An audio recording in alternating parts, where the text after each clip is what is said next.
Qawli Assalamualaikum warahmatullahi wabarakatuh. Unang-una sa lahat, ang papuri at ang pasasalamat kay Allah subhanahu wa ta'ala. Pinupuri at pinasasalamatan natin ang Allah subhanahu wa ta'ala sa lahat ng biyaya na ibinigay niya sa atin, at hinihiling natin kay Allah subhanahu wa ta'ala na ibigay sa atin ang mabuting pag-unawa, mabuting kaalaman, at palawakin sa atin ng Allah subhanahu wa ta'ala ang pag-uunawa natin sa relihiyon, at patawarin tayo ng Allah subhanahu wa ta'ala sa ating mga kasalanan. Lagi kong nababanggit sa inyo na napaka-importante sa atin ang pasalamatan ang Allah subhanahu wa ta'ala sa lahat ng pagkakataon. Diba? Sa maraming mga lecture na aking nababanggit sa inyo ay lagi kong nami-mention ang tungkol sa punto na ito, na ang pagbibigay natin o ang pagpapasalamat natin kay Allah subhanahu wa ta'ala ay isa sa mga daan tungo sa mas maraming biyaya. Ito ay tasdikan lima qala Allah azza wa jal, no? Kung ano ang sinabi ng Allah subhanahu wa ta'ala sa banal na Quran, kung saan wala in syakartum la azidannakum. Kung kayo magpapasalamat, ika ng Allah, ay daragdagan sa inyo ang lahat ng mga biyaya. So sa pamamagitan ng pagpapasalamat kay Allah ay nagkakaroon ng mas maraming biyaya, barakah sa ating mga ginagawa. So lagi natin simulan ang ating araw sa pagpapasalamat kay Allah subhanahu wa ta'ala. Ang bigyan natin ng pagkakataon ng sarili nating isipin ano ang mga biyayang ibinigay sa atin ng Allah subhanahu wa ta'ala. We always have to evaluate, assess ourselves. Ano ba yung mga mabubuting bagay na dumating sa akin ngayon? Mga bagay na nangyari sa araw ko ngayon that I have to thank Allah or to be grateful to Allah azza wa jal na ito ay binigay niya sa akin. Ito ay importanteng bahagi ng ating iman. Ito ay nagpapataas ng ating pananampalataya at nagbibigay ng mas karagdagang baraka.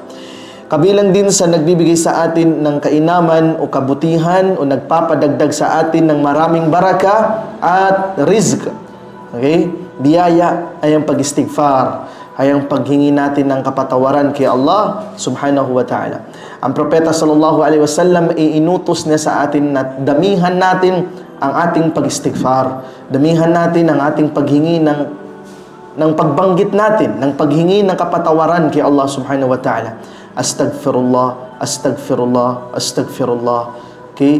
At ito ay salitang nagpapalinis sa ating puso. Okay?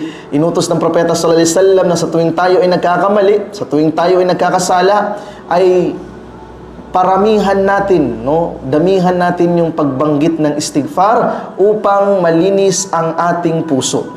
Na ang ating maitim na puso ay maging malinis at mabura ang mga maitim na tinta na dulot ng ating mga kasalanan. Okay? So, the moment ng isang abd, ang isang alipin ng Allah ay nagiging mapaghingi ng kapatawaran kay Allah, doon nagiging maluwag ang kanyang puso. And try that in yourself, no? Observe niyo ang sarili niyo in repeating this word, astaghfirullah, astaghfirullah, astaghfirullah. Sincerely asking for the forgiveness of Allah azza wa jal. Makikita ninyo ang kaluwagan, yung kapanatagan at kapayapaan na epekto nito sa ating puso. Okay? At mayroon ding nabanggit sa isang hadith na kung saan sinabi ng propeta sallallahu alaihi wasallam na sabihin mo astaghfirullahul ladhi la ilaha illa huwal hayyul qayyum wa atubu ilayh. Okay? According sa isang hadith, ang pangbanggit nito ay nagbibigay ng kapatawaran sa tao sa kanyang nagawang kasalanan kahit pa man na siya ay tumalikod sa digmaan. And ang pagtalikod sa digmaan ay isang major sin. Okay? It's a major sin. Kapag ang isang mandirigma ay tumalikod sa digmaan, nakakommit siya ng major sin. It's a major sin. Okay? But in this hadith, I-mention ng pagsabi natin ng ganung istighfar, astaghfirullahul ladzi la ilaha illa huwal hayyul qayyum wa atubu ilayh, ay patatawarin siya ng Allah sa mga kasalanan niya kahit pa man na siya tumalikod sa digmaan. So ibig sabihin, even the major sin na nagagawa ng isang tao ay makakatulong sa kanya ang dhikr na ito, o ang paghingi ng kapatawaran na ito, na siya ay mapatawad ng Allah subhanahu wa ta'ala. But of course, all the major sin, according to what agreed by our scholar, anumang nagawa ng isang tao na major sin, ito ay kung hindi konektado sa sinumang tao, ito ay nararapat na ipagtawba niya kay Allah subhanahu wa ta'ala. So, ang pagsabi ng istighfar na yun, tapos samahan mo ng tunay na pagbabalik loob kay Allah subhanahu wa ta'ala, ito ay tunay na tutulong sa iyo sa pagbura ng mga kasalanan mo. Kasi sa hadith na yun, i-mention even if ang tao ay tumalikod sa isang digmaan. So even if he committed a major sin, then he said, at nagsalita siya, nagdua siya, astaghfirullahu alladhi la ilaha illa huwal hayyul qayyum wa atubu ilayh, then siya ay maaari insyaallah ta'ala patatawarin ng Allah subhanahu wa ta'ala. Depend on the sincerity of his heart and the tawbah na meron siya sa kanyang sarili sa pagbabalik loob kay Allah subhanahu wa ta'ala. And ang istighfar is one of the very important way to increase the blessing of Allah azza wa jalla. Tulad ng sinabi ng Allah subhanahu wa ta'ala, فَقُلْتُ اسْتَغْفِرُوا رَبَّكُمْ إِنَّهُ كَانَ غَفَّارًا. So, ano ang sinabi ng Allah? فَقُلْتُ اسْتَغْفِرُوا رَبَّكُمْ إِنَّهُ كَانَ غَفَّارًا يُرْسِلُ السَّمَاءَ عَلَيْكُمْ مِدْرَارًا يُرْسِلُ السَّمَاءَ عَلَيْكُمْ مِدْرَارًا وَيُمْدِدْكُمْ بِأَمْوَالٍ وَبَنِينَ وَيَجْعَلْ لَكُمْ جَنَّاتٍ وَيَجْعَلْ لَكُمْ أَنْهَارًا.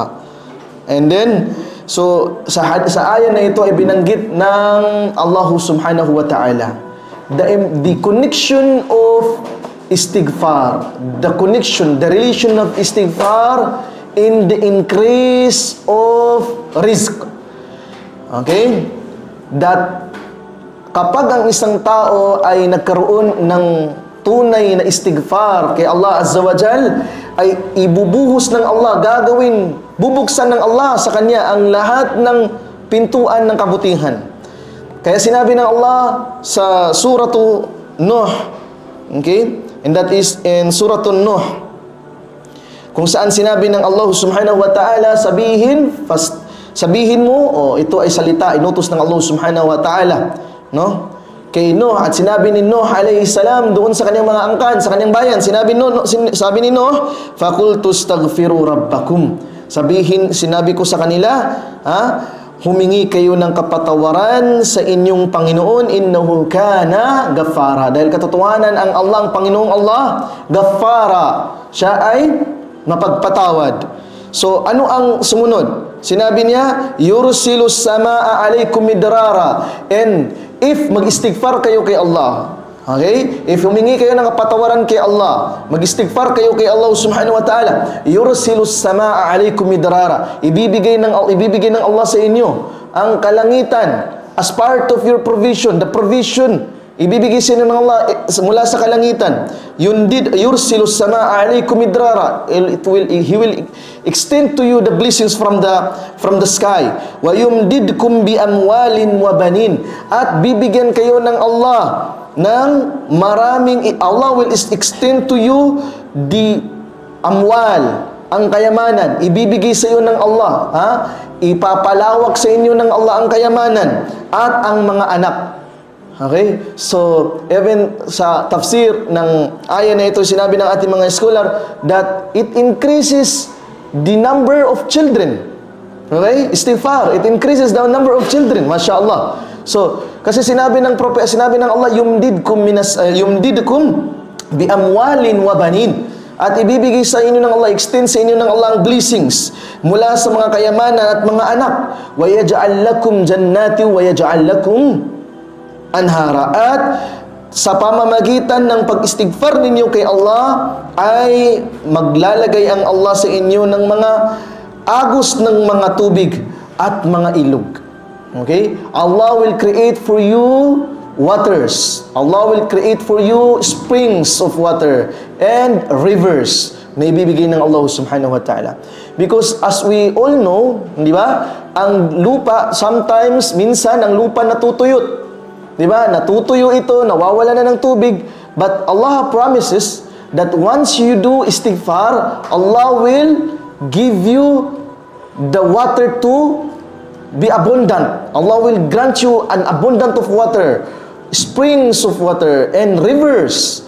That's why nakikita ninyo, isa sa mga hindi nagkakamali yung mga matatanda sa atin sa ingid, no? Kapag minsan sinasabi ng mga matatanda na biyarasan na kay ingid tenwaya, madakala mga miyanggal baktano kadustaan, ano to? Tatira na, tingnan ninyo yung mga tubig natin, miyamara sa mga ig. Miyada su ig, kuguan ni na adna igsi, naimanton na miyada su igsi, natira ninyo na sa mga dusa miyanggal baktano. And it's true, because sa pamamagitan ng mga kasalanan ay nawawala ang blessing ng Allah subhanahu wa ta'ala. And kabaliktaran nun, if the people will do the istighfar, if ang mga tao ay maghihingi ng kapatawaran kay Allah subhanahu wa ta'ala sa mga nagagawa nilang kasalanan, kabaliktaran nun, ibubuhos ng Allah yung maraming biyaya. At ilalagay ng Allah ang mga tubig upang, siyempre alam natin, sa pamamagitan ng pagbigay ng tubig ng Allah, maraming tutubo. Ang mga pananim, maraming nabubuhay because water means life. Diba? So kapag may tubig ay may buhay. Okay? So that is how important water sa atin bilang mga tao. This is part of our needs. So doon natin maiintindihan ang halaga ng istighfar kay Allah subhanahu wa ta'ala. So I always say that we often say, sabihin natin palagi, we always have this dhikr of giving thanks to Allah. Alhamdulillahi Rabbil Alamin. Alhamdulillah. Alhamdulillah. Okay? Sabihin natin, always natin purihin at pasalamatan ng Allah subhanahu wa ta'ala. Alhamdulillah. Sa maliit at malaki na mga bagay na dumating sa atin, alhamdulillah. Even sa mga bagay na dumarating sa atin na hindi natin nagugustuhan, sabihin natin, alhamdulillah. Why? Because even those things na nangyari sa atin na hindi natin gusto, sometimes akala natin yun ang masama sa atin, but actually it will develop us. It will grow. It will make us grow. It will make us become more firm, and binibigyan tayo ng strength, no? Doon sa mga bagay na kinamumuhian natin na nangyayari sa atin. So even if mayroong mga bagay na hindi natin gusto na nangyayari sa atin, we still say na alhamdulillah, because after all, in reality, di natin alam what is behind those struggles, what is behind those hardships, okay? And examination na binigay ng Allah subhanahu wa ta'ala. So, magsimula kang pasalamatan ng Allah doon. Even if this is something na hindi mo maintindihan at hindi mo alam, pasalamatan mo ang Allah doon. And then, another is the istighfar of Allah azza wa jalla. You have to say istighfar. Okay? And palagiin mo ang paghingi ng kapatawaran kay Allah because it cleans the heart. It cleans the heart. Every time na nakaka-feel ka na parang may paninikip sa dibdib mo, sometimes hindi lang yan sakit. Sometimes it causes by our sin. Yung mga nagagawa natin mga kasalanan. Okay? For example, hindi mo maingatan ay nakakapag-backbite ka ng tao. Okay? And later on, you will realize that you have actually committed giba. Okay? Observe your heart. There's something pricks na mafe-feel mo sa puso mo. Because that is sin. That is sin. Because sin is always it will always result to a bothered heart. Okay? Lagi kang hindi ka mapanatag. Okay? The moment that you have committed a sin. But ano ang nagpapagaan doon sa puso? It is by istighfar. Okay? Because every time you commit sin, pinapatigas ng kasalanan mo ang puso mo sa pamamagitan ng maiitim na tinta na nalalagay sa puso mo. Every time na gumakomit ka ng kasalanan. But every time nag-istighfar ka, nalilinis yun. So, mag-istighfar tayo ng maraming beses. And memorize the hadith na sinabi na astaghfirullahu alladhi la ilaha illa huwal hayyul qayyum wa atubu ilayh. If you research about this hadith, there are a lot of virtues na na-mention tungkol sa hadith na ito. And at least basahin mo siya 3 times in a day, 3 times in a day na pwede mong basahin mo din ito, part of your dhikr in every salah. 3 times na babanggitin mo ito, or nagda-drive ka, or maybe you are nakahiga ka, or maybe wala kang ginagawa. Astaghfirullahu alladhi la ilaha illa huwal hayyul qayyum wa atubu ilayh. Astaghfirullahu alladhi la ilaha illa huwa Al-Hayyul Qayyum. Astaghfirullah alladhi la ilaha illa huwa al-Hayyul Qayyum wa atubu ilayh. Okay? Ako ay humihingi ng kapatawaran sa kanyang nag-iisang dakilang laging buhay, Al-Hayyul Qayyum, at laging nananatili. Okay? Wa atubu ilay, at ako ay nagbabalik loob sa kanya. Okay? Astaghfirullah alladhi la ilaha illa huwal hayyul qayyum wa atubu ilayh. At ito ay kabilang sa mga mabubuting mga hadith that we have to memorize. And I have started mentioning this hadith or these virtues of good dhikr because this is one of the characteristic of the person na pag-uusapan natin today. And this is one of the wife of the Prophet sallallahu alaihi wasallam, si Juwairiya bint Al-Harith.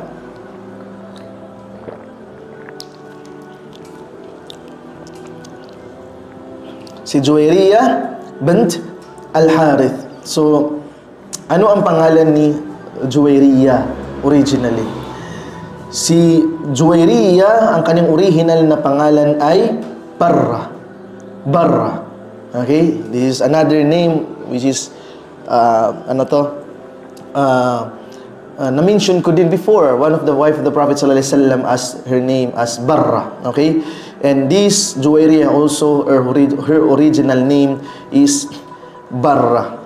Fahiya ummul mu'minin Juwairiya bint Al-Harith bin Abi Dirar ibn Habib ibn Judhaima Al-Khuzaiya Al-Mustalaqiyya.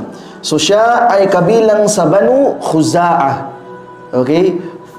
Specifically from the tribe of Banu Mustaliq. Okay? Ang Banu Mustaliq is one of the very big family of Banu Khuza'ah. Now, sino ang nakaka-remember sa inyo about sa people of Khuza'ah? In terms of sira, okay? Ang Banu Khuza'ah, ano ang ma-remember ninyo stories about Banu Khuza'ah? History fact about sa Banu Khuza'ah. Anyone? Hindi na maalala ni Juan. Si Ma'am Aida is one of the best in sira. When I time na nagli-lecture ako ng sira, no? Mashallah. So, Banu Khuza'ah. Banu Khuza'ah is the big tribe actually, no, na nag-reign or nangasiwa sa Makkah. Okay? For many years, for many centuries. Okay? Nangasiwa sila sa Makkah bago pa man mabawi ni Qusay ibn Kilab, which is one of the lulo ng Propeta sallallahu alaihi wasallam. Before mabawi ni Qusay ibn Kilab ang Makkah, okay, ay ang nangasiwa sa Makkah ay Banu Khuza'ah. Naangkin ng Banu Khuza'ah ang Makkah through expelling, destroying the people of Banu Anong angkan ito? Okay? Ito ay ang angkan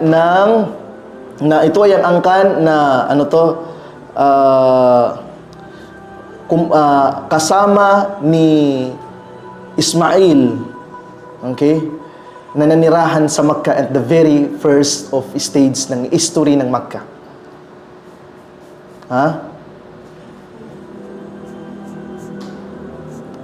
Ano ang angkan na ito? Banu Jurhum. Okay?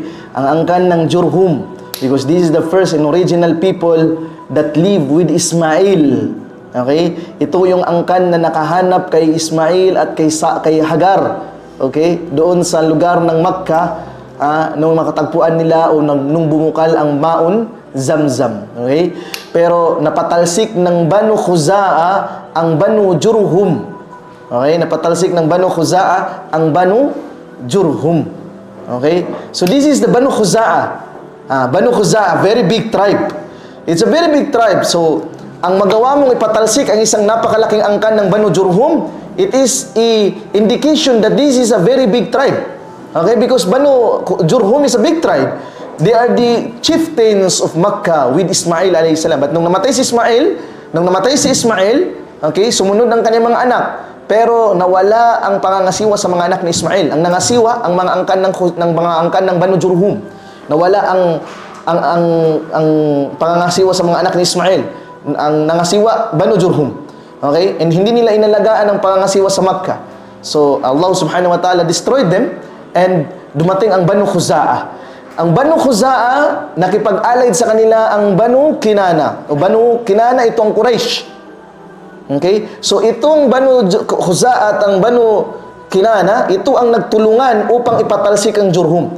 Pero, nung napatalsik nila ang Banu Jurhum, ang naging leader in governance sa lahat ng maraming aspeto ng pangangasiwa sa Makkah ay ang Banu Khuza'ah. At binigyan lang ng little part of a governance ang Banu Kinana. Kunti lang. Parang laydo pa masamrano na parang kwan lang ba? Katutaw mo ko mga Banu Quraysh. Kung Kinana, katutaw. Tama ba? Katutaw? Naintindihan yung katutaw? Tama ba yung word ko? Naintindihan yung katutaw? Yung paano sa katutaw? Parang pakuan lang ba? Maranaw yan, di ba? Katutaw? Okay. At least nakasabot. Oo po ata. Naintindihan niyo yung katutaw? Kataw-taw? Uway.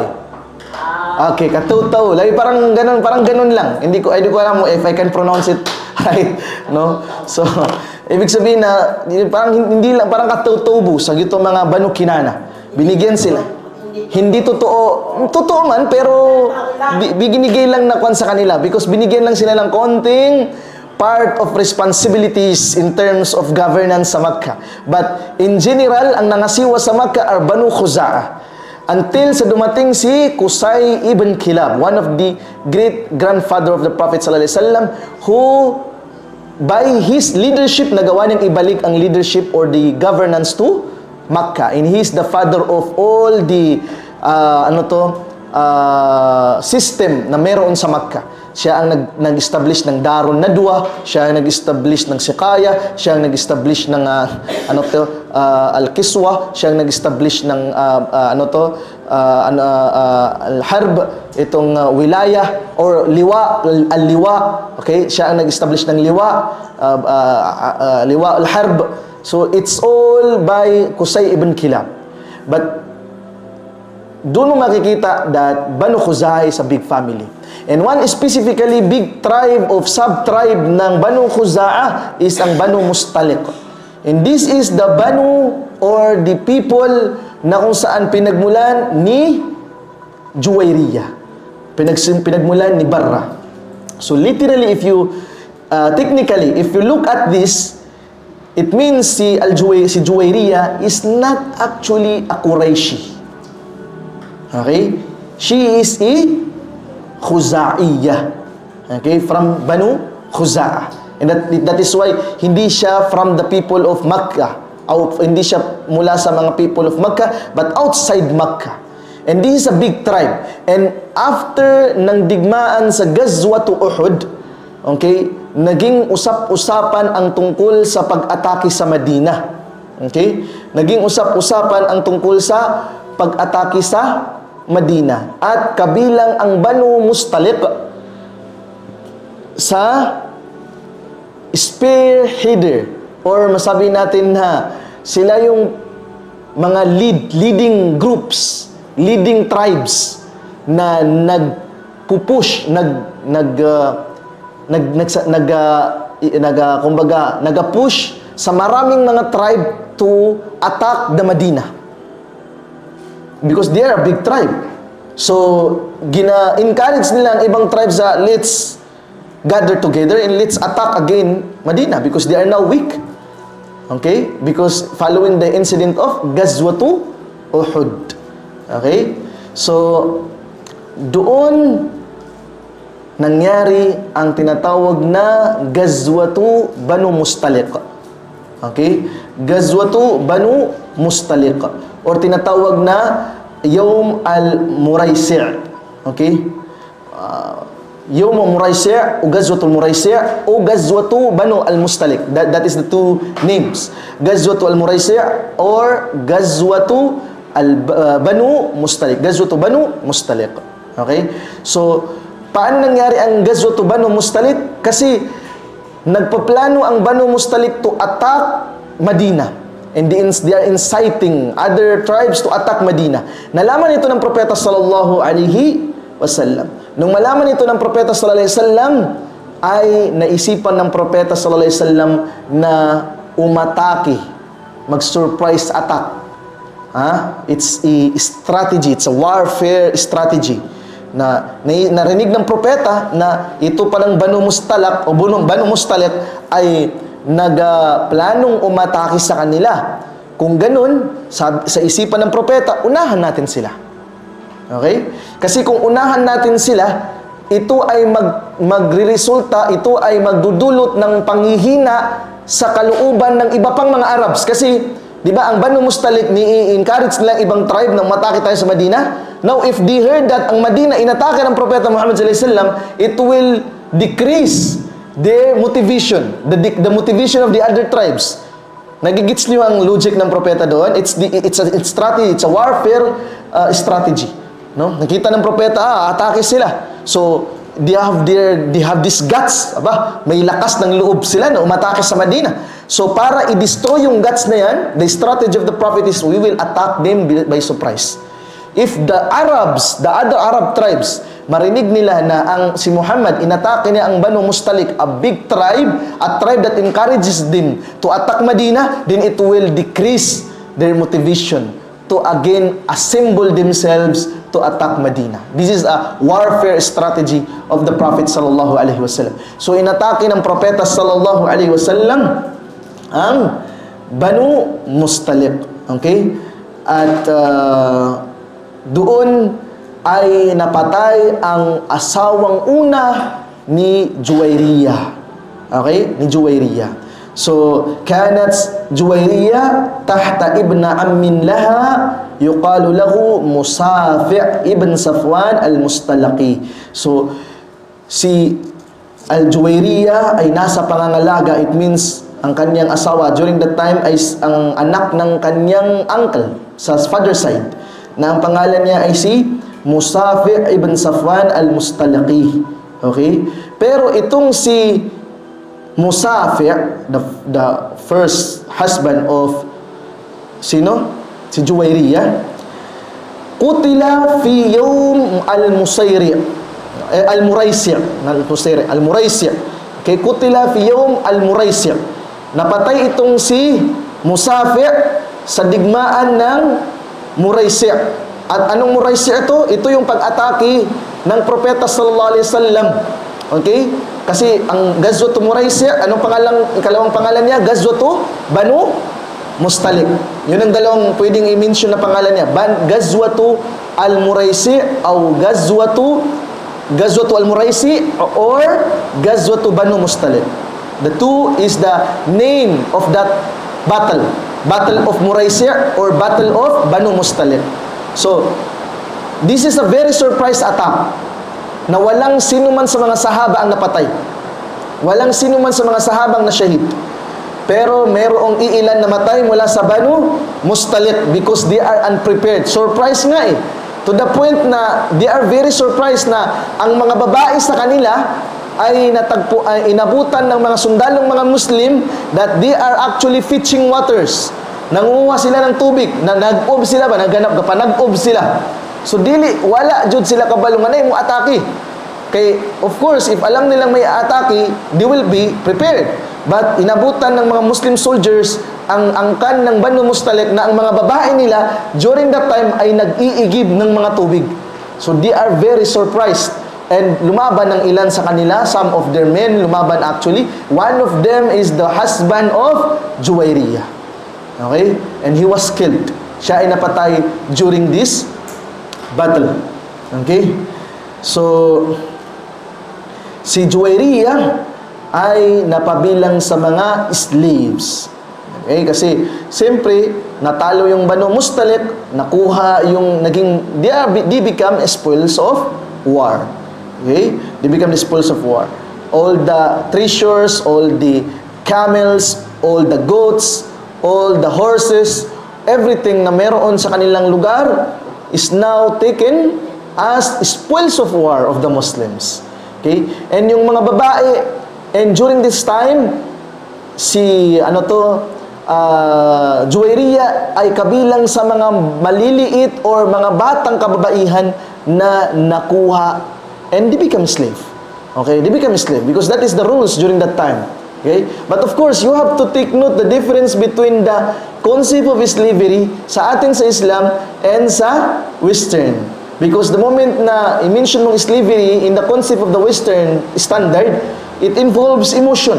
It involves discrimination. Di ba? But in terms of the, masabi natin, slavery or itong ubudiyya, milkiya, sa Islam, hindi ganun. Where in fact, si Anas, for example, si Zayd ibn al-Haritha is from Khadijah radiyallahu anha. Kabilang sa mga alipin ni Khadijah radiyallahu anha. Di ba? Si Ayman, for example, is also from Amina, sa mother ni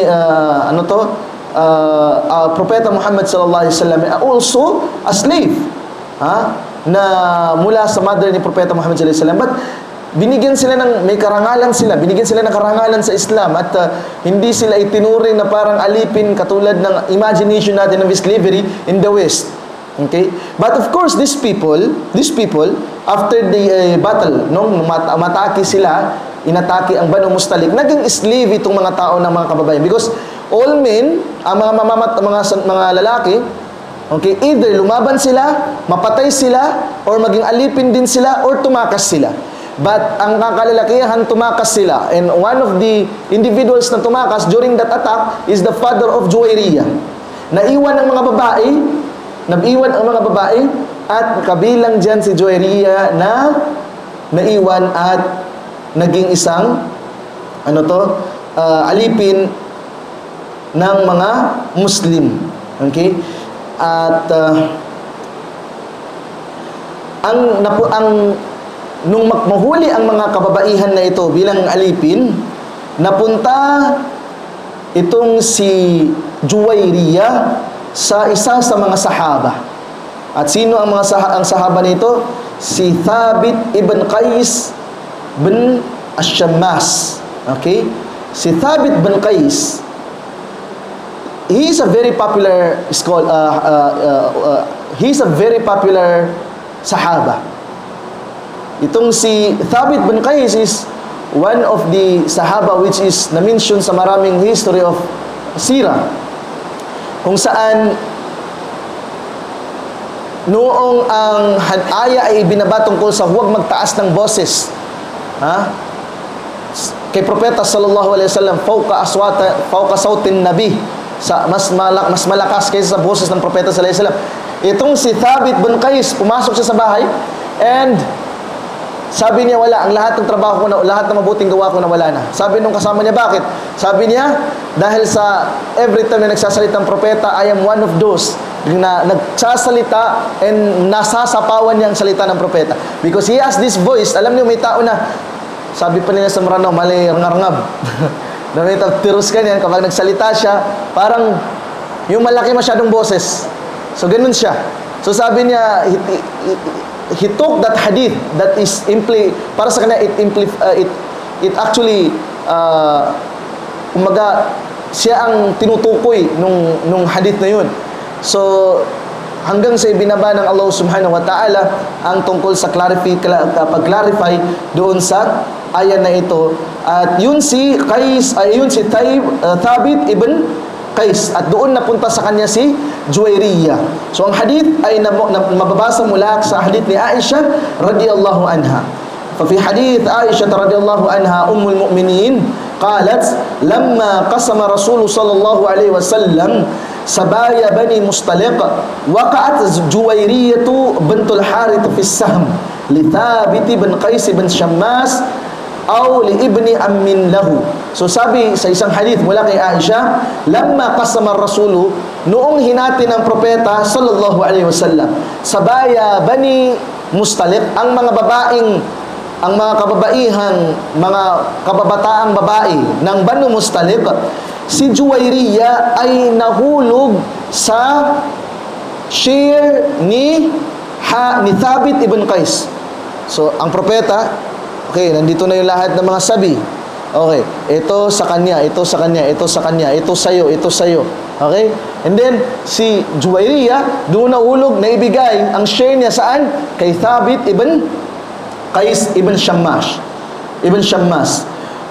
At nung mahulog ang share ni Juwayriya kay Thabit ibn Qais ibn Shammas, okay? Of course, she is the daughter of the chieftain of Banu Mustaliq. Ang kanyang father is si Al-Harith ibn Abi Dirar. Si Al-Harith ibn Abi Dirar is the chieftain. Siya ang leader ng Banu Mustaliq. So, princess, kumbaga, itong si Juwayriya. So, nung siya ay mabigay as slave to Thabit, ay hindi niya ito tanggap. Para sa kanya, hindi ka tanggap-tanggap na maging alipin ako ng sinuman. So, ay ni-ask niya si Thabit to mention, to name kung magkano ang kanyang bayad sa kanyang kalayaan. And according to some narration of the hadith, binigyan siya ng nirespond siya ni Thabit that if she can give 7 silvers, then it will be her 7 nuggets of silvers, then ito ay magiging kalayaan niya. But of course, itong si Juwayriya, walang anong dala, wala siyang kayamanan na dala. Kinuha na lahat ng mga Muslim, wala na siyang natirang kayamanan. Anong kanyang papa? Tumakbo, tumakas. So, anong ginawa niya? وَكَاتَبَتْ عَلَى نَفْسِهَا فَأَتَتْ sa Rasulullah. So, pumunta siya kay Propeta sallallahu alaihi wasallam. Okay? Atat Rasulullah sallallahu alaihi wasallam tasta'inuhu fi kitabatiha. Pumunta siya kay propeta para hingin ang negotiation of the contract, negotiation of freeing, no, yung sarili niya. Ya Rasulullah, tulungan mo ako na matanggal, mawala sa akin yung pagiging pag-aangkin, yung milkiya, yung pag-aangkin sa akin, ownership sa akin ni Thabit, because I am Juwayri, I am Barra. During this time, ang pangalan pa niya ay Barra, because the Prophet sallallahu alaihi wasallam siya ang nagpangalan sa kanya as Juwayriya. Ang kanyang original name is Barra. So ako si Barra, the daughter of the chieftain. So hindi sa akin nababagay na mapunta sa sino man as a slave. So, iningi niya kay Propeta sallallahu alaihi wasallam, Ya Rasulullah, ana Juwayriya bintul Harith bin Abi Dirar, wa qad asabani ma lam yukhfa alik. Sabi niya, Rasulullah, pinakilala ng pangalan niya, at ako ay ikanya ay nangyari sa akin kung ano ang alam mo na nangyari sa akin. Fawaqa'tu fi sahmi at-Thabit bin Qais. At pinaliwanag ni Juwayriya na ako ay nalagay as a share to Thabit ibn Qais. Share. Why? Because they are part of the spoils of war. So, they are distributed to the Muslims. And the share of Juwayriya as part of the booty of war or the spoils of war napunta kay Thabit bin Qais. Okay. Fakatabtuhu ala nafsi. So, I negotiated him about my ownership. Faji'atuka asta'inuka ala kitabati. Kaya dumating ako sa iyo, usugo ng Allah, para hingin sa iyo ang tungkol sa paghihingi ko ng pagkawalang bisa ng aking ownership doon kay Thabit. Ang Propeta sallallahu alaihi wasallam nag-response sa kanya, faqala laha fahal laka fi khairin min dhalik. Sabi ng Propeta sallallahu alaihi wasallam, gusto mo bang sabihin ko sa iyo kung ano ang mas mainam dito sa hinihingi mo? Because si Juwayriya, dumating siya asking to nullify or to give her freedom, no? Sa pamamagitan ng pagbayad. So baka iniisip ni Juwayriya, baka kaya mong bayaran kung ano yung ownership na binigay sa akin ni Thabit. So please, bayaran mo sa akin, or any negotiations na pwede mong gawin. You are the prophet of Allah. You are the leader of the Muslim. Okay? So sabi ng propeta, gusto mo ba ng mas mainam na sasabihin ko sa iyo tungkol dito? Sabi niya, "Qultu wa ma huwa ya Rasulullah?" So sabi ni Juwairiya, "Okay ya Rasulullah, ano ba ito?" Faqal, sinabi ng propeta sallallahu alaihi wasallam, "Aqdi kitabatak wa atazawwajuk." Sabi ng propeta sallallahu alaihi wasallam, babayaran ko ang iyong freedom, but yung bayad ko sa iyong freedom is also my mahar to you, for you to become my wife. Okay? So ibibigay ko, babayaran ko ang iyong mahar, but also yung bayad na yun, yung bayad na yun will be also my akad, my agreement with you na maging isa kang asawa ko. Qalat ya Rasulullah, o qalat na'am ya Rasulullah, at sumagot si Juwairiya, sabi niya, "Yes Rasulullah, I accept your proposal, inaccept ko yung proposal mo." Faqala kad fa'alti, kung ganun you did well, kung ganun nagawa mo ang mas mainam. Wa kharaja al-khabaru ila an-nas anna Rasulullah sallallahu alaihi wasallam tazawwaja Juwairiya bintul Harith. At nalaman ng mga tao after that, na aganggan, ang bilis. Just dumating si Juwairiya at sinabi ni Juwairiya, "Palayain mo ako, tulungan mo palaya." Sabi niya, "Okay, ibibigay kita, palalayaan kita, but ang pagbigay ko ng kalayaan mo, magiging asawa kita." Sabi niya, "Okay, tinanggap ko ang alok mo." Then sabi ng propeta, "Khalas, now you are my wife." Ganoon lang. And then now you are my wife. And then nung mangyari, nalaman ng mga tao na si Juwairiya is now the wife of the Prophet sallallahu alaihi wasallam. So anong sinabi ng mga tao? Asaharu Nabi sallallahu alaihi wasallam, asiharu Nabi sallallahu alaihi wasallam. So sabi nila, mga, sa Bisaya pa, mga ugangan sa propeta. Nga naman, kay ang angkan ng Banu Mustalik is under the ownership now of the Muslims. Di ba? So sabi ng mga Muslim ngayon, gagawin nating owner or i-own natin, i-slave natin, gagawin natin ang pagmamayari natin ang mga biyanan ng propeta sallallahu alaihi wasallam, ang mga in-laws ng propeta. Really accept that? Nag-usap-usap pa mga Muslim, tatanggapin na yun?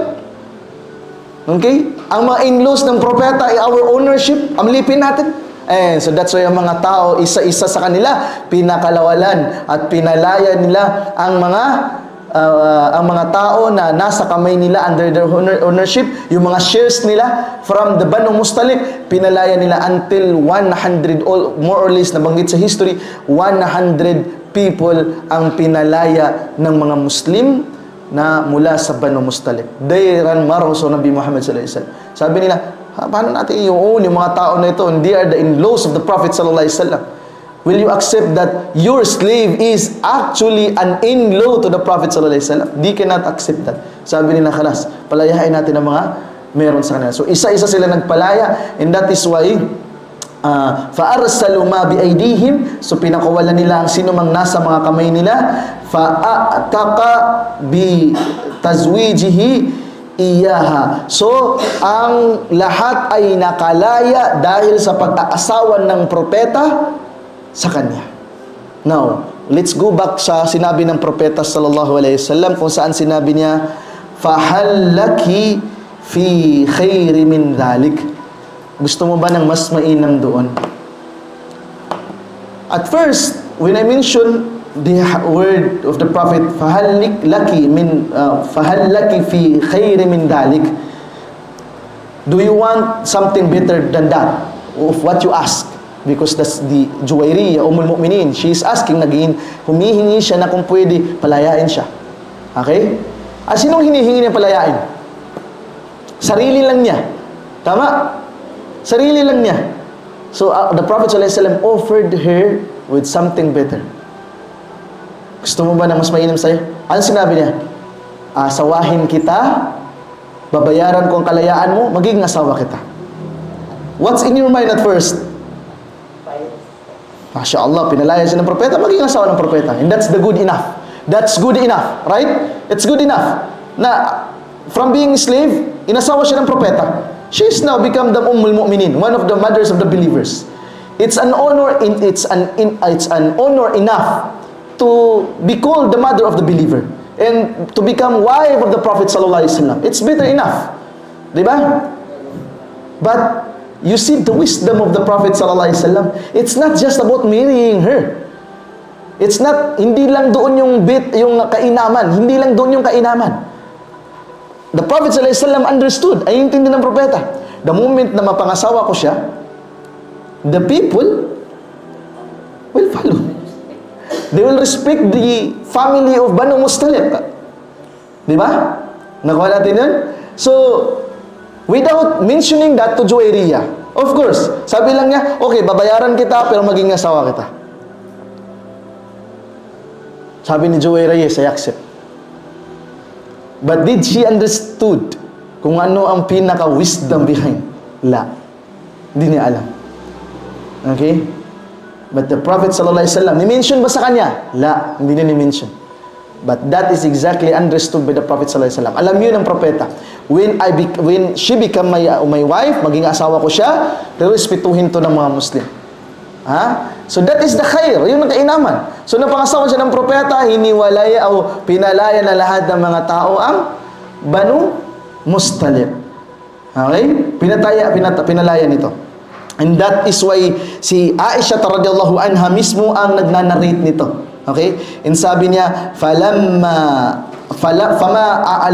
a'lamu imra'atan a'dhamu baraka ala qaumiha minha. Sabi ni Aisha radhiyallahu anha, wala akong alam na isang babae, wala akong alam, ika niya, na isang babae na kung saan ay may napakalaking biyaya. Okay? May napakalaking biyaya, ika, doon sa kanyang pamilya kaysa kay Juwairiya. Okay? Paano mayroong hihigit pa doon? Na napalaya niya ang buong angkan niya. It's not just her, but the whole kaum, ang buong angkan niya, pinalaya. She just think about her freedom, but the Prophet ﷺ offered her more better. Doon sa sarili niyang kalayaan lamang, ngunit kalayaan ng kanyang buong angkan. Okay? And that is the story ng pag-aasawa ng propeta sallallahu alaihi wasallam. And there's also a narration mula kay Ibn Sa'ad fi Tabaqat. Tabaqat Ibn Sa'ad. Ibn Sa'ad is one of the is classical and original narrators of Sirah. And meron siyang libro, Tabaqat Ibn Sa'ad. Tabaqat Ibn Sa'ad is also a book of Sirah. Okay? And sinabi dito ni Ibn Sa'ad, kanyang ninarrate, okay? Na ja'a abuha, dumating ang tatay ni Juwairiya kay Propeta sallallahu alaihi wasallam. At sinabi niya kay Propeta sallallahu alaihi wasallam, inna ibnati la yusba mithluha. Sabi niya, ya Rasulullah, sabi niya, actually, he is a kafir. Kafir siya. So, he addressed the Prophet sallallahu alaihi wasallam without this pure respect. So, diretso lang ng propeta. Sabi niya, dumating siya kay propeta, sabi niya, ang aking anak ay hindi nababagay na maging isang alipin. And that is true. Because he is the chieftain. At ang anak niya is a princess. Hindi siya dapat na maging isang alipin. So, sinabi niya, fana akramu min dhalik. And I is more honorable than her. Okay? It means I am his father. I am more honorable than her. But she is not to be enslaved. Hindi siya dapat na maging slave. Hindi siya bagay doon. She is so high. She is a princess. Okay? Fakhalli sabilaha. Kaya sabi niya, iwan mo ang kanyang daan. This is a very straightforward word actually. Because in the Lugat al-Arabiya, fakhalli sabilaha. Yani, ito isang parang utos na leave her away. Leave her alone. Parang ganun. Khalli sabilaha. Okay? Leave her alone. Ganun ang sabi niya. Kung ba translate natin sa English na pagsasalita niya, my daughter is isang prinsesa at hindi na babagay na maging isang alipin. And I am the most honorable one of my family. Okay? Of my tribe. So, leave her alone. Leave her alone. He is a kafir, so he talks with the Prophet ﷺ with this, straightforward na mga salita. Ang propeta sallallahu alaihi wasallam na sumagot sa kanya, "Araita in khayyarnaha alaysa qad ahsanna?" Sabi ng propeta sallallahu alaihi wasallam, "What do you think if pagpapiliin natin siya?" Okay? Hindi ba mas mainam ito? Okay? So now, accordingly, in this hadith is nangyari after na napangasawa ng propeta si Juwairiyah. So late, kasi ang father niya tumakas. And hindi alam ni Juwairiyah, dumating ang kanyang tatay to ask for the ransom of of his daughter. No, of his daughter. So, inikuha niyang propeta. Sabi sallallahu alaihi wasallam, hindi na siya nagsalita ng anuman. But sabi niya, sa tingin mo, kung papipiliin natin siya, anong mas mainam? Okay? So sabi ng father niya, "Khalas, inshallah, papiliin natin siya." So sabi niya, pumunta ang kanyang father kay Juwairiyah at sinabi niya, "Inna hadha ar-rajulu qad khayyaraka o inna hadha ar-rajulu qad khayyaraki fala tufaddihina." Sabi niya, ang lalaking yun, sinong tinutukoy ng lalaki? Sabi ko nga sa inyo, kafir siya. So wala siyang respeto kay propeta. Sabi niya, ang lalaki na yun, ang tinutukoy ng propeta Muhammad, pinapapili ka, kaya wag mo kong ipahiya. So maybe what is this father is expecting? He is expecting something na siya ang pipiliin ng anak niya. Okay? Fa inni kad akhtartu Rasulullah sallallahu alaihi wasallam. At nung pinapili siya, sabi ni Juwairiyah, at sabi niya, at pinili ko si propeta Muhammad sallallahu alaihi wasallam. Okay? And in some of the narration, sinabi na itong father ni Juwairiyah ay nagtago ng ilang kamilyo na inisiparate niya doon sa kanyang mga kamilyong dinala to ransom her daughter. Mayroong napakagagandang mga kamilyo tinago niya. Okay? At pinasama lang niya is yung kamilyo na iba na ibibigay na kay propeta sallallahu alaihi wasallam as a ransom. Pero nung yun ay walang sino mang nakakaalam. Walang sino man kahit sa kanyang kaum, sa kanyang bayan. Sekreto niya yung inilusot. Because those are assets of their family, assets of their tribe. Pero nagpalusot siya ilan mga kambing at saka kambing or kamilyo. And hindi niya pinaalam. But nung dumating siya yung propeta sallallahu alaihi wasallam, at sinabi ng propeta sallallahu alaihi wasallam sa kanya, at ano ang sa tingin mo patungkol doon sa itinago mong kambing, tinago mong kamilyo?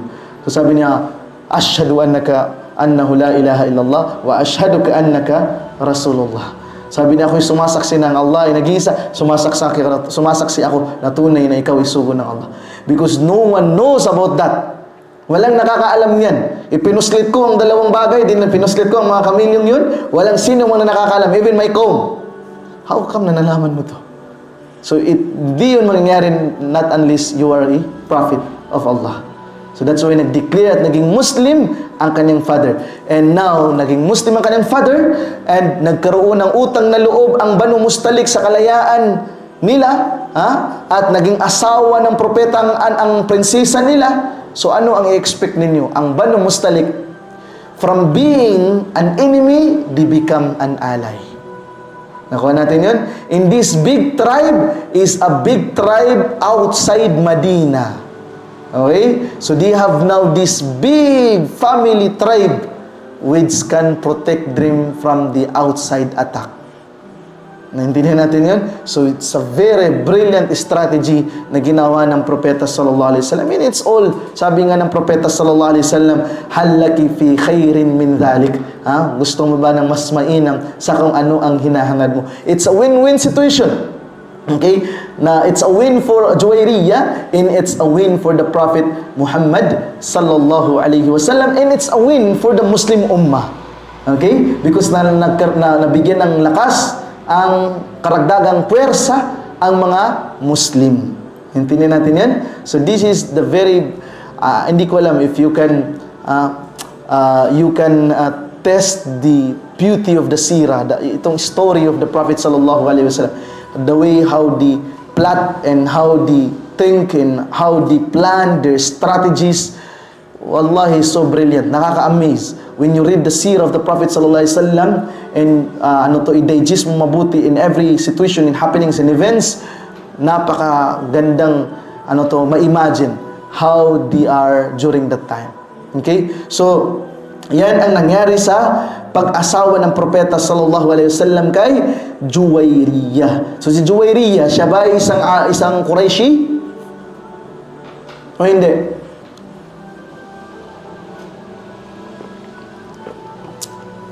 Qurayshi siya o hindi? Mula sa saan ka ng Quraysh o hindi? Hindi. Mula saan siya? Sa Banu Khuza'a. Mula sa Banu Khuza'a. Now, bakit tinawag siyang Juwayriyah? Ano ibig sabihin ng Juwayriyah? Juwayriyah is sa Arabic language, ito ay ismut tasghir. Okay? Ang Jabal, Jubail. Okay? Ang Jariyah is Juwayriyah. Jariyah is actually maliit na batang babae. Little girl. Yan ang ibig sabihin ng Jariyah. Okay? Juwayriyah is little than a little girl. Little girl. Parang ganun. More little. So, sa ating word pa parang cute. Nakuha natin? Cute. Okay? Kasi Jariyah is a little girl. So, mas maliit sa Jariyah is Juwayriyah. Okay? So, tinawag siyang Juwayriyah ng Propeta Muhammad sallallahu alaihi wasallam. And, bakit Juwayriyah? Because she is one of the youngest women na napangasawa ng Propeta sallallahu alaihi wasallam. Okay? Accordingly, siya ay napangasawa ng Propeta sallallahu alaihi wasallam. And ang Propeta is nasa 58 years of age during that time. And si Juwayriyah during that time ay nasa 15 to 20. There's a hadith na narrated by Juwayriyah mismo. Si Juwayriyah mismo nagsabi na siya ay pinangasawa ng Propeta sallallahu alaihi wasallam na ang kanyang age is 20 years old. That is a hadith narrated by Juwayriyah itself. And meron ding mga na-mention from the other sources of our seerah that she is actually 15 years old nung siya napangasawa ng Propeta Muhammad sallallahu alaihi wasallam. So maybe it's 15 to 20 years of age. Allahu a'lam, but she is very young nung napangasawa ng Propeta. And among the very last of the wives na namatay sa lahat ng mga asawa ng Propeta. Okay? Namatay siya in the 56 years of Hijrah. Namatay siya at the 56 years of Hijrah. Okay? So, that is during time of Muawiyah. That is during the time during the time of Muawiyah radiyallahu anhu. Okay? So, nabuhay siya ng masyadong matagal. Kung isipin mo namatay siya during the time of Muawiyah, so dumaan siya kay Abu Bakar, dumaan siya sa time ni Umar, dumaan siya sa fitna sa time ni Uthman, dumaan siya even the time of fitna ni Ali, and dumaan siya during the time sa fitna ni Hasan, ni Hasan, okay? And then si Muawiyah. Okay, because after Hasan is si Muawiyah. Okay? Intindihan natin 'yun? So she lives longer. Itong si Juwayriyah. Okay? And according to a hadith, kana ismu Juwayriyah bint al-Harith Barra. Hawwalaha an-nabiy sallallahu alaihi wasallam ismaha fasammaha Juwayriyah. Ang pangalan niya noon ay Barra. Binago ng pangalan niya ng anong pangalan?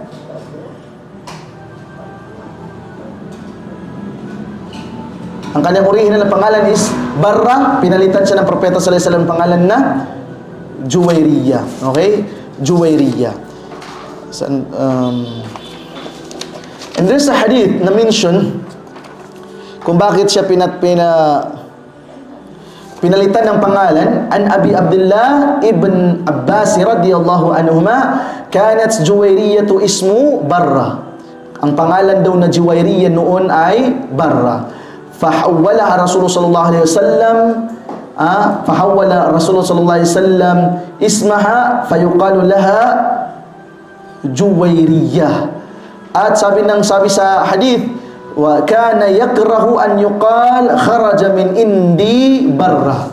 So, bakit pinalitan ng Propeta sallallahu alaihi wasallam ng Juwayriyah? Kasi ang pangalan niya Barra. Barra.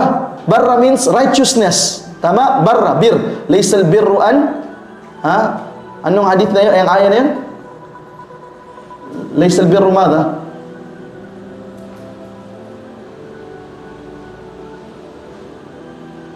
Ano yung aya? Sino yung mga hafida dito? Si Mama ito. Laysal birra an, ano yung aya? Antuwal wujuhakum. But barra means righteousness. Barra means righteousness. And the Prophet ﷺ hate. Ayaw niya na naririnig sa mga tao na sinasabi na kharaja min indi barra. Ibig sabihin, lumabas si Propeta ﷺ, lumabas siya mula kay Barra.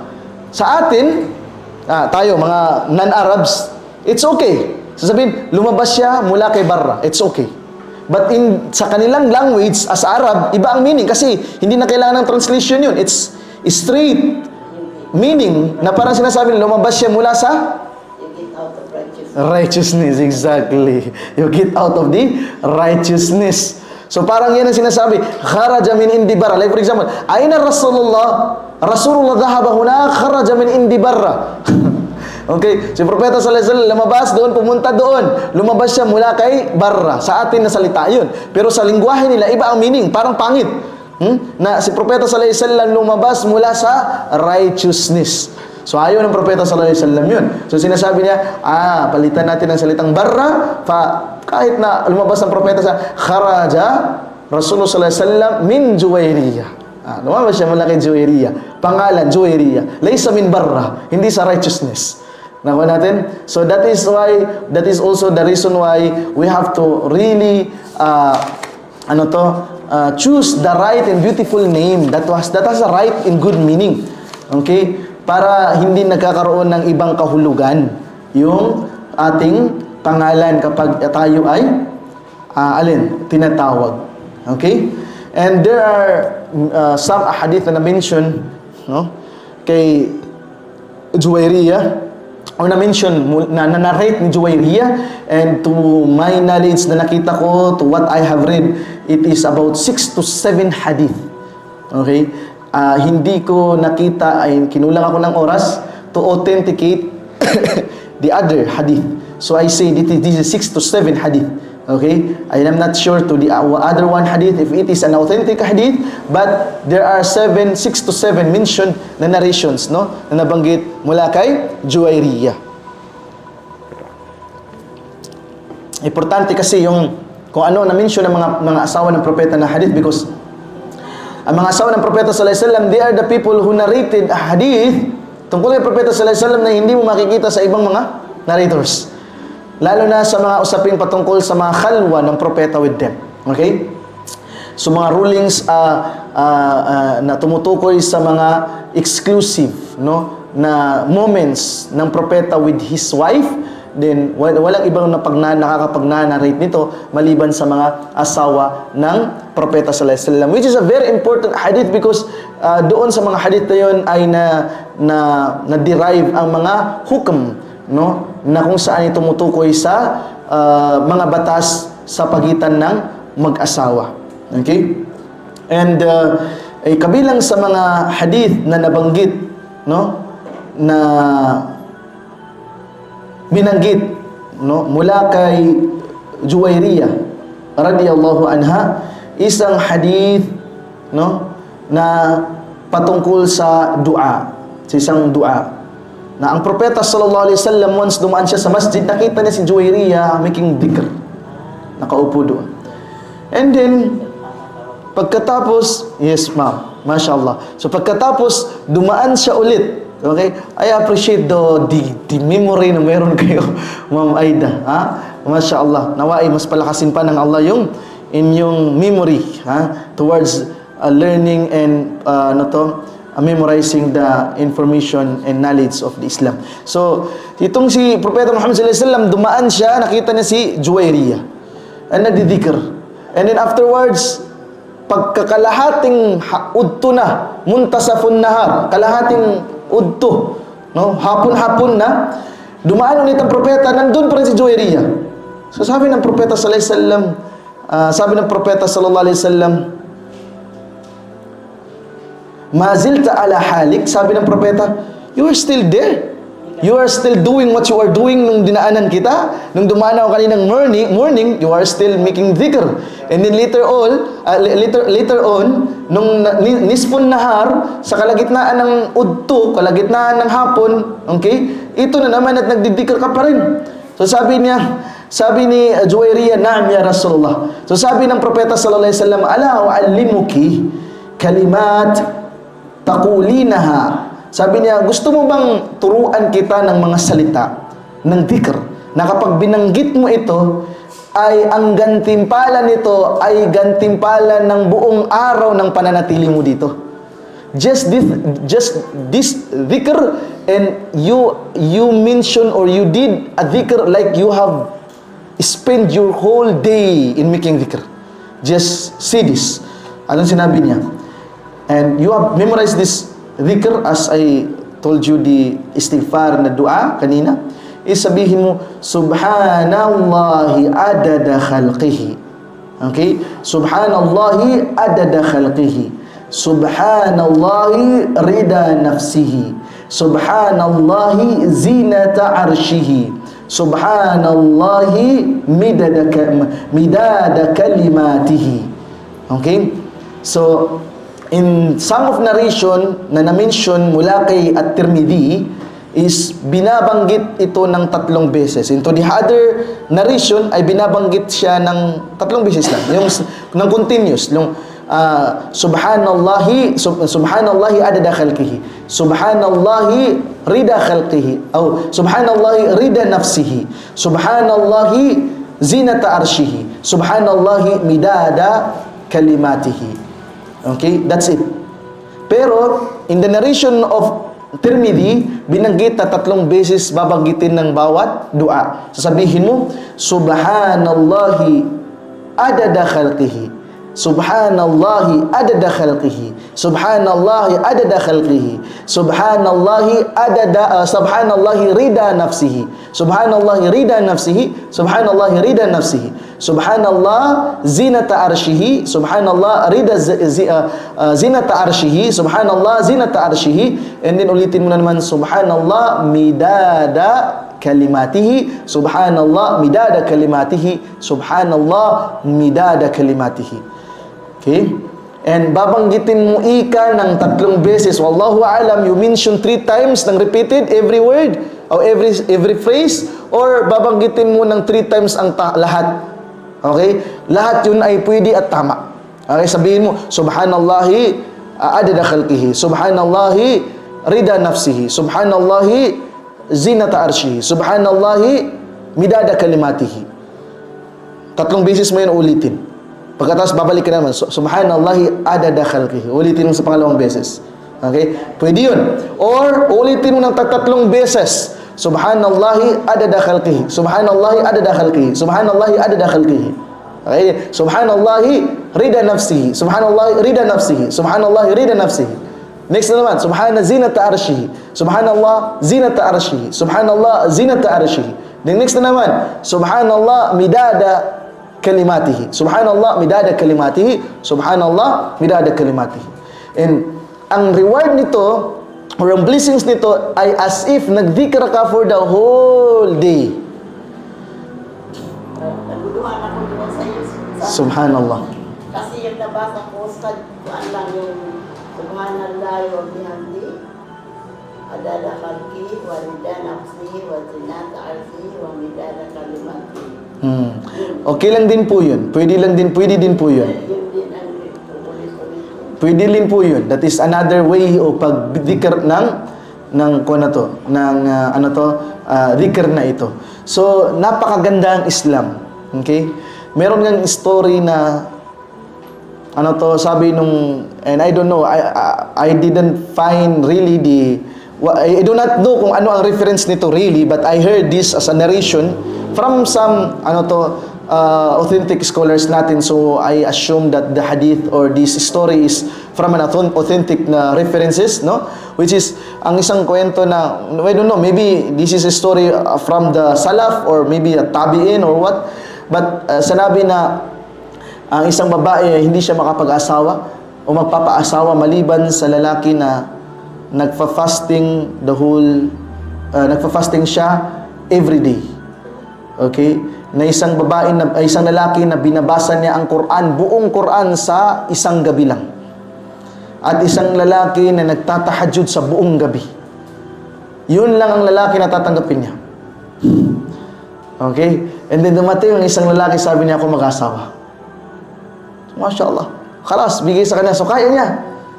Yung obserbahan ng babae, hindi siya nagsasala katulad ng inaasahan niya na nagsasala buong gabi. Okay? Hindi siya nagbabasa ng Quran ng buong gabi. Nagbabasa ng Quran, pero natutulog din. At hindi siya nagpa-fasting ng whole day. Kasi hindi siya nagpa-fasting ng every day. Minsan nagpa-fasting siya, minsan hindi. So nag-report siya sa qadi, sa judge, and sabi niya, niloko ako ng lalaki. Sabi niya, ganito ang kondisyon ko, and then hindi ko naman nakita sa kanya yun. So tinawag yung lalaki, and then i-explain niya ang kanyang sarili. Sabi niya, hindi ba ni-mention sa hadith ng propeta sallallahu alaihi wasallam, okay, na kapag ikaw ay nag-saum, nag-fasting ka, okay, ng 6 days after ng Ramadan, okay, Shawwal, sittan min Shawwal, kasiyam ad-dahr, siya ay nag-ayuno ng isang taon, buong taon. Okay, so nag-ayuno siya ng isang buong taon kasi nagsun na siya ng 6 days. Okay, and sino man nagbasa ng Surah Al-Ikhlas ng I think 3 beses, ay parang binasa niya ang entire Quran sa buong gabi. So, binasa niya yung Quran sa entire gabi based on that hadith. Okay? And then sino man ang nagsala ng ng jamaah, okay, sa masjid, sa Fajr, and then nagsala ng Isha sa masjid, okay, ay parang siyang nagsala sa buong gabi. Nakuha natin? So, ito ang tinayuan ng lalaki. And sabi niya, this is true. This is the Prophet sallallahu alaihi wasallam. This is what the Prophet sallallahu alaihi wasallam said. Khalas, so nanalo siya sa kaso. Okay, babae, bumalik ka sa kanya, asawa ka niya. Okay? So, what I mean is that ang Islam is binigyan tayo ng napakadaling paraan ng paggawa ng kabutihan. Okay? Magbasa ka ng 3 aya, ng 3 surah, and you as if you read the whole Quran. Okay? Mag-fasting ka ng 6 days after Ramadan, you have fasted as if you have fasted for the whole entire 1 year. Okay? And if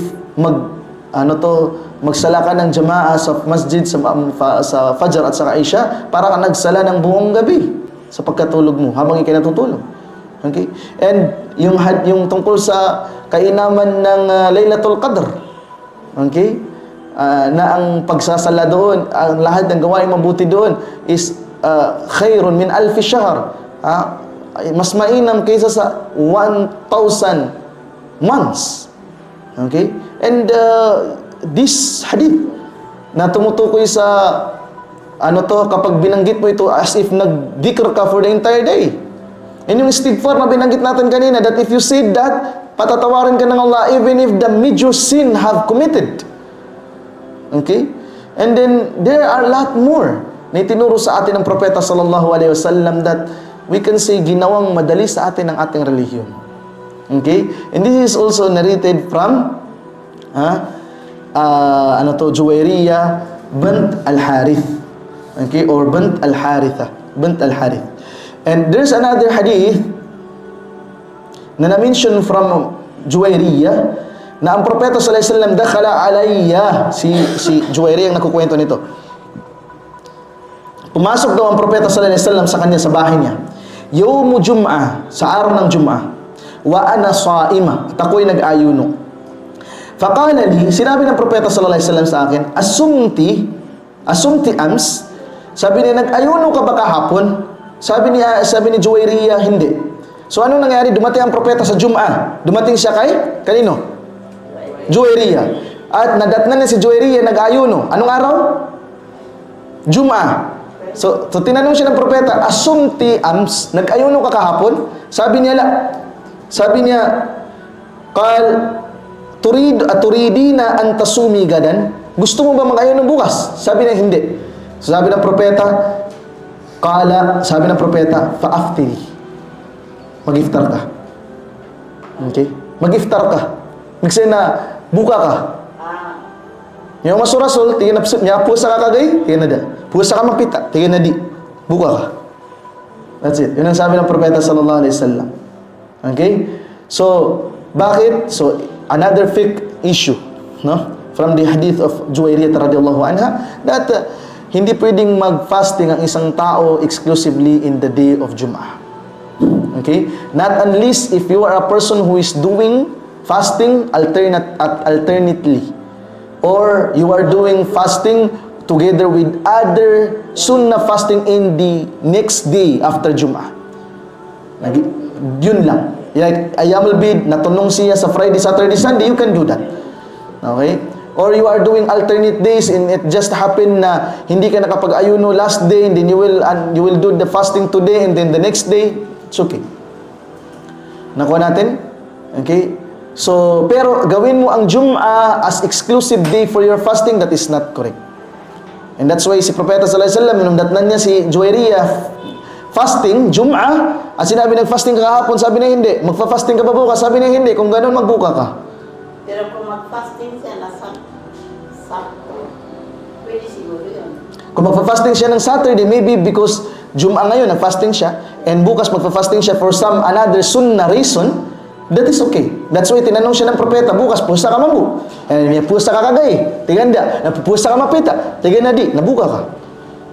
So it means na if in case na ikaw magfa-fasting ka kahapon, ay nag-fasting ka kahapon, or magfa-fasting ka bukas, maybe Ayyamul Bid, maybe nalagay doon ng mga araw, then you can do that. Or maybe natunong po sa adlaw nga next Saturday dito magsugod ang Ayyamul Bid, no? Then pwede kang mag-fasting doon. Like for example, alternately nagfa-fasting ka. Fasting ka, hindi ka na, next day hindi ka nagfa-fasting. Next day fasting ka na naman. Next day hindi ka na naman magfa-fasting. And then pagka Friday, okay? Pagka Friday, magfa-fasting ka ulit. Okay? So okay lang 'yun because you are doing it alternatively. But exclusively for the Friday, according to this hadith, and based on the hukm derived by our scholars from this hadith, hindi ka pwede mag-exclusively fasting in during the Friday. Now, si Juwairiyah ay isa sa mga napakagandang asawa ng propeta sallallahu alaihi wasallam. She was described by Aisha radhiyallahu anha by that. Okay? She was described by the Prophet sallallahu alaihi wasallam, described by Aisha. Nare-remember niyo sinabi ko sa inyo last?